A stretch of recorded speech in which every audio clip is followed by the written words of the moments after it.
They called him the man who refused to die. Jack Legs Diamond wasn't just a gangster. He was a living legend of defiance. During the roaring 1920s, when Prohibition turned men into millionaires and outlaws into icons, Diamond stood above them all. Charming, ruthless, and dangerously fearless, he built his empire on bootleg whiskey, bribes, and bullets. But what made him truly infamous wasn't his wealth. It was his survival.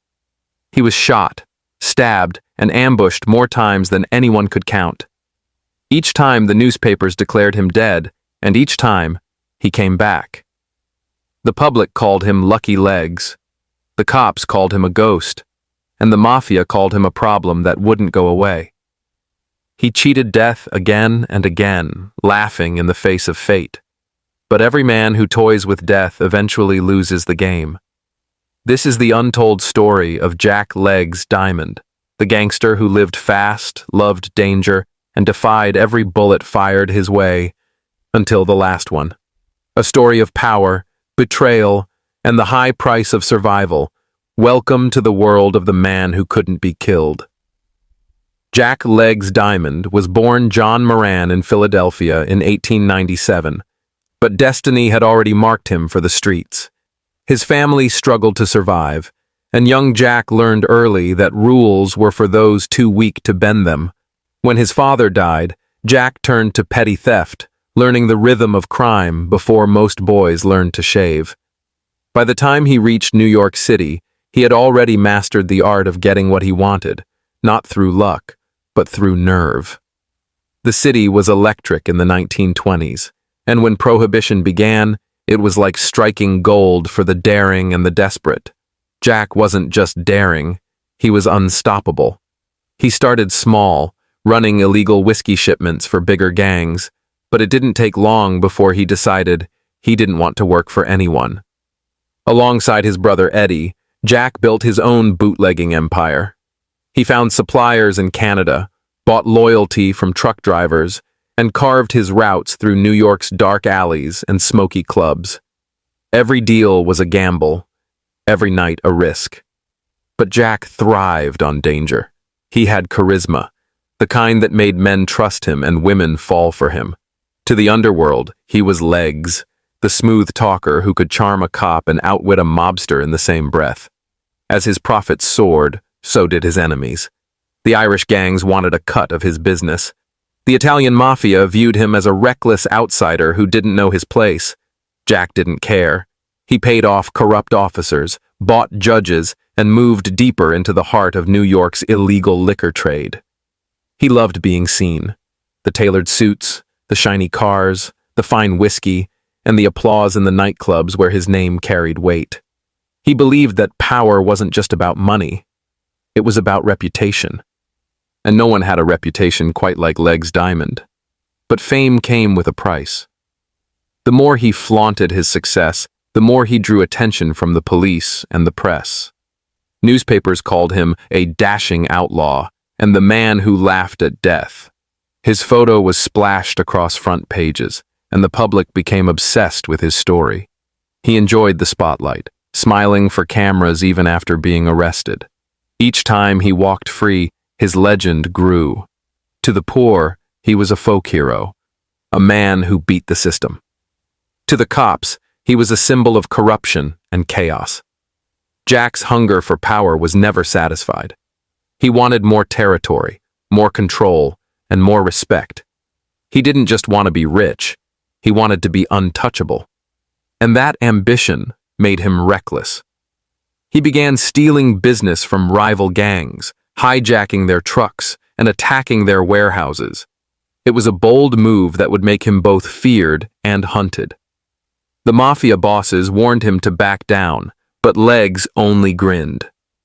"They'll have to kill me to stop me," he said. What he didn't know was that his enemies had already started planning exactly that.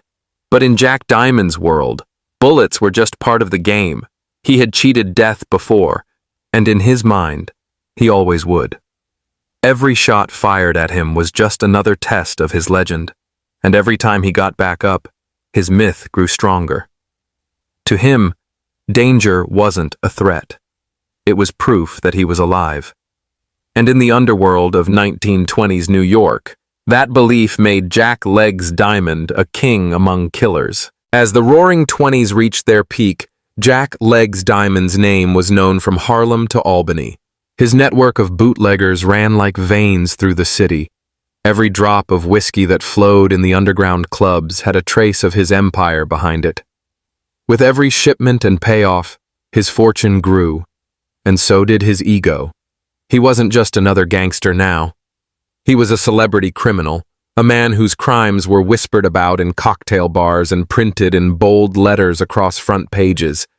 The women loved him, the poor admired him, and his enemies couldn't believe how one man kept slipping through their fingers.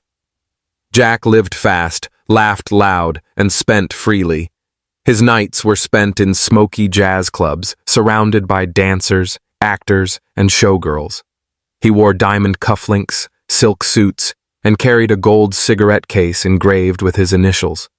Wherever he went, he made an entrance, the kind that drew eyes and commanded respect. But beneath that charm was a dangerous truth. Jack Diamond didn't know how to stop. His confidence was turning into carelessness, and every night of celebration was another step toward his downfall. The first warning came in the form of lead. One night, as Jack relaxed in a hotel room, gunmen stormed in and opened fire. Bullets tore through his body, chest, arms, and face. The attackers fled, leaving him bleeding and unconscious. Newspapers announced his death the next morning. "Legs Diamond slain in gang ambush," the headlines read. But Jack wasn't dead. Miraculously, he woke up days later, bruised, broken, and smiling. When reporters crowded his bedside, he grinned and said the words that would define his legend: "You can't kill Legs." The public was stunned. The idea of a man surviving that many bullets made him seem invincible. People began calling him the man who death forgot. But Jack saw it differently. He saw himself as chosen. Each survival made him bolder. He believed he was untouchable, that fate itself was on his side. While others might have laid low, Jack went right back to work. Within weeks, he was walking again, throwing parties, making deals, and laughing at the notion of fear. His enemies watched in disbelief. Every attempt to take him down only made him stronger in the public eye. Yet not everyone admired him. Inside his own circle, jealousy began to grow. His brother Eddie worried about Jack's recklessness. His partners complained about his drinking and his spending. He was burning through cash as fast as he made it, showering gifts on showgirls and mistresses, while his loyal men felt ignored. Even the police he had once bribed started to lose patience. They couldn't catch him in a lie, but they could wait for him to make a mistake. And Jack made plenty. Despite the growing tension, Legs Diamond didn't slow down. He opened new clubs under fake names, started selling liquor in rival territories, and taunted the Mafia with his survival stories. To him, every headline was a victory, every bullet wound a medal. But behind the swagger was a man who couldn't sleep at night. He kept a gun under his pillow, jumped at every knock on the door, and drank to quiet the paranoia. The same fame that made him powerful also made him a target. In public, he was the picture of confidence, the gangster who couldn't be killed.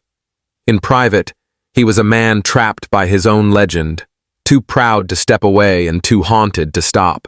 He had cheated death once, twice, even 3 times. But as the city buzzed with his name, one thing was certain: every miracle runs out eventually, and Jack Legs Diamond was running out of time. By 1930, Jack Legs Diamond's luck had become both his legend and his curse. He had outlived ambushes, dodged bullets, and beaten the law. But every miracle came with a cost. The city that once admired his charm was now tired of his arrogance. The police were embarrassed, the Mafia was furious, and even his allies had begun to whisper behind his back. Jack had turned from a clever outlaw into a walking problem, unpredictable, proud, and dangerously untouchable. But instead of stepping back, he pushed harder, convinced that he could still rule the streets by sheer will.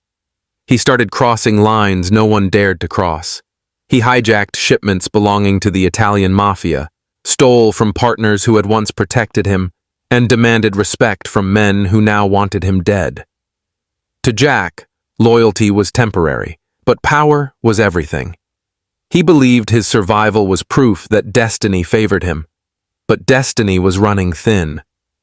The Mafia Council in New York had already decided that Jack Diamond was bad for business, too loud, too wild, too visible.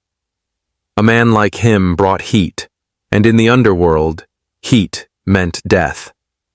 The first real sign came when one of his closest allies was found dead in an alley, a bullet between the eyes. It was a message, quiet, cold, and clear. Jack knew who sent it, but he laughed it off. "They've been trying for years," he said. "If they could kill me, I'd already be gone." But the cracks were showing.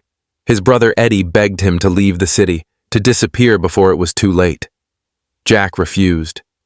He believed he was untouchable, that no one could end the man who had cheated death so many times. Then came another hit. One cold night, as Jack stepped out of a nightclub, gunmen sprayed bullets into the street. Jack fell hard, blood pouring from his side. The crowd screamed and scattered. For hours, the city believed he was dead. But again, he survived. The doctors called it a miracle. The papers called it fate. The public couldn't believe how one man could keep living through so much violence. But Jack was changing. The fire that once made him fearless was turning into something darker. Paranoia. He stopped trusting everyone, even those closest to him. He slept in different hotels every night, moved constantly, and kept 2 pistols by his bed. Eddie's death was the final blow. One morning, Jack received the news that his brother had been shot dead during a deal gone wrong. To outsiders, it looked like a robbery. Jack knew better. It was revenge. Eddie had been his anchor, the only person who could calm his rage. Now, that anchor was gone, and the sea around him was full of sharks. He drank harder, partied longer, and lashed out at everyone who tried to help him. Even his wife left, unable to live in the shadow of his chaos. Still, Jack refused to surrender. "I was born fighting," he told a reporter. "I'll die fighting." It wasn't bravado anymore. It was prophecy. The man who had once been untouchable was now surrounded by ghosts. His enemies were tightening their grip, and the city that once cheered his name was waiting for his fall. Jack Legs Diamond had beaten death more than any man alive, but every time he walked away from a gunfight, fate followed a little closer. The question was no longer if death would find him, it was when. After his brother Eddie's murder, Jack Legs Diamond was no longer the same man. The swagger remained, the expensive suits and the crooked smile still fooled the public, but inside, he was hollowed out. The man who had built an empire on charm and luck was now driven only by rage and suspicion. He fled New York City for Albany, hoping a quieter town would give him space to rebuild. But wherever Jack went, chaos followed. He didn't know peace, only power. In Albany, he greased the right palms, made friends with corrupt politicians, and slipped into the city's bootlegging trade like smoke in the dark. Before long, he was back in business, richer and more dangerous than ever. But Albany wasn't New York. The rules were different, and Jack didn't care to learn them. He picked fights with anyone who questioned him, including police officers and local mobsters who had already claimed the territory. He didn't just want to make money. He wanted to prove he was still king. He'd show up at elegant parties, surrounded by bodyguards and women, wearing that same arrogant grin that made both enemies and admirers alike. People called him the Ghost of Broadway, a man too stubborn to stay dead. Yet beneath the glittering exterior, his world was rotting. The liquor shipments were being hijacked, his men were disappearing, and his alliances were crumbling. Even the crooked cops who once took his bribes were now turning away. Jack had burned every bridge he ever built, and his enemies were patiently waiting for the right moment to strike. But he couldn't stop himself. He partied harder, drank more, and trusted less. He was haunted by nightmares. Of Eddie's blood, of gunfire, of the echo of laughter that wasn't there. Sleep became rare, and paranoia became his only companion. He began to see betrayal everywhere. His bodyguards, his partners, even his mistresses. No one was safe from his suspicion. He'd fire men on a whim, threaten allies, and lash out at anyone who looked at him the wrong way. The same charm that had once saved him was now replaced with bitterness. He wasn't the smooth-talking Legs anymore. He was just Jack Diamond, a man running from his own legend. Then came the party that sealed his fate. Jack threw a grand celebration after winning another court case, boasting to reporters that he was untouchable. He raised his glass, laughed loudly, and declared, "They'll never get me." But even as he spoke, everyone in the room could feel it. His luck had finally begun to fade. The laughter was forced, the smiles tight. His men exchanged nervous glances. They knew that every victory Jack claimed brought his enemies closer. As the night stretched into morning, he drank himself into a stupor. The once vigilant gangster who had survived every ambush now trusted the bottle more than his instincts. For the first time in years, he let his guard down. In that dimly lit room in Albany, surrounded by people he no longer trusted, Jack Legs Diamond looked like a man living on borrowed time. He had spent his life dodging bullets, defying fate, and laughing in death's face. But now, the laughter was hollow, and the eyes that once danced with confidence were full of shadows. Every gangster knows one truth: you can't cheat death forever. Jack had done it longer than most, but somewhere in the dark corners of Albany, men were already loading their guns. The city was done with him. The mob was done with him, and fate, patient, relentless fate, was finally coming to collect its debt. The night of December 18th, 1931, began with celebration and ended in silence. Jack Legs Diamond had just walked out of court, a free man once again. The jury had cleared him of all charges, and the press swarmed around him as if he were a movie star. He grinned for the cameras, adjusted his hat, and said the words everyone expected. "You can't kill Legs." It wasn't arrogance anymore. It was destiny, or so he believed. That evening, he decided to throw a party, one last victory toast for the man who always won. The music was loud, the whiskey flowed like water, and Jack laughed louder than anyone in the room. To those who knew him, it felt like a farewell wrapped in celebration. By midnight, the party had burned itself out. The guests left, the glasses were empty, and Jack, exhausted and drunk, stumbled into the small apartment he kept in Albany. He had a woman with him that night, one of his many lovers. She said he smiled before he fell asleep, a smile that looked more like relief than triumph. For the first time in years, Jack Legs Diamond slept without fear. But fate had been patient for too long, and that night, it came knocking. Just before dawn, the door creaked open. Two shadows slipped silently inside, their faces hidden, their steps sure. They didn't speak. They didn't need to. They moved like ghosts, approaching the sleeping figure who had defied death for years. 3 quick shots broke the silence, 1 to the head, 2 to the chest. The man who had survived every bullet, every ambush, every betrayal, finally met the one he couldn't dodge. Jack Legs Diamond died instantly. The killers disappeared into the morning fog, leaving behind only the echo of their revenge. When the news broke, it was chaos. "Jack Legs Diamond murdered in bed," blared across newspapers from Albany to New York City. Crowds gathered outside the morgue, curious to see if it was really true this time. Some came to mourn, others just to make sure he was gone. Reporters flooded the streets, and even the police, who had spent years chasing him, couldn't hide their shock. The gangster who had cheated death over and over was finally dead. No witnesses, no suspects, just 3 bullets and a legend that refused to fade. At his funeral, hundreds showed up. Women wept openly. Men whispered stories of the wild nights, the near-death escapes, the times Jack had walked away laughing while others lay bleeding. The underworld had lost one of its boldest players. But not everyone was sad.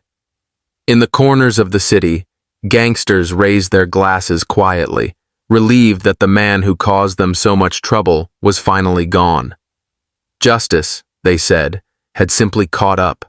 Even in death, though, Jack Legs Diamond remained larger than life. Rumors spread that he had faked his own murder, that the body in the coffin wasn't really him. Some swore they saw him later in New Jersey. Others said he escaped to Europe. The truth didn't matter anymore. What mattered was the legend, the story of a man who lived faster, louder, and longer than he should have, the man who danced with death and laughed in its face. Jack Legs Diamond's name still echoes in the history of American crime, not just as a gangster but as a symbol of defiance. He built his empire on charm and violence, survived every bullet until the last one, and proved that no one, not even death, could erase his legend.